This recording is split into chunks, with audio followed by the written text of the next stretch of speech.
So you put a brand new starter on and it's grinding or it's kicking out on you or it cranks for 3 seconds and then kicks back on you. You might have installed it wrong. We'll show you guys how to shim it up.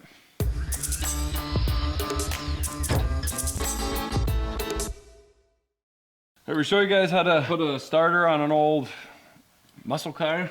It's not like today's cars where you unbolt it, you bolt it back on again. If it's a Ford, you bolt it on, or you unbolt it, you swear a lot, and then you swear some more, and then you bolt it up, and then you're done swearing. It's pretty straightforward.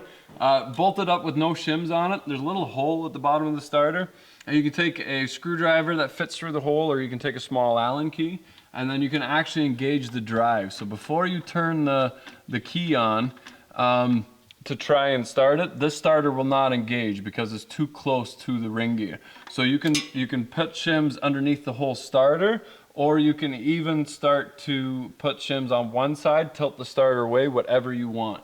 So what you need is a gap between the starter gear and the flywheel gear of about 20 to 60 thou. So if you take welding wire, which is about 35 thou if it's a heavier gauge, if you can stick that in between the two teeth, then it's about perfect. 35 thou is a good way. When I got my instructions, it said somewhere between 200 thou and 60 thou, and I'm pretty sure that's a misprint. I think they meant to say 20 thou because 200 thou is kind of big. So let's pull the starter off real quick. We'll throw a couple shims in there.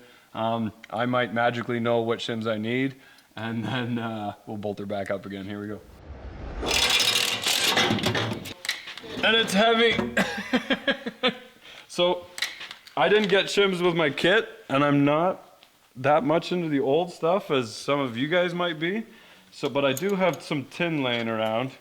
So I had a thicker piece and a thinner piece, and basically just put them on.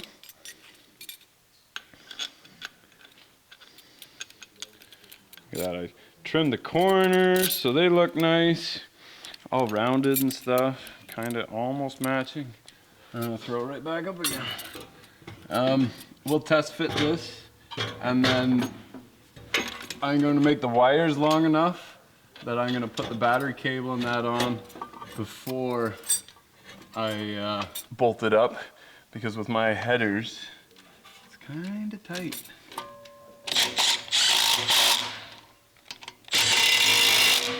You can see the starter's engaged now, and this little gap between the tooth. Oh, just take my welding wire, make sure that I can stick my welding wire in between, and I can't, although I'm close. So I need one more little shim, and I could probably just put that on this side closest to the engine and just tilt the engine out slightly, and that welding wire is the 35 thou that I need.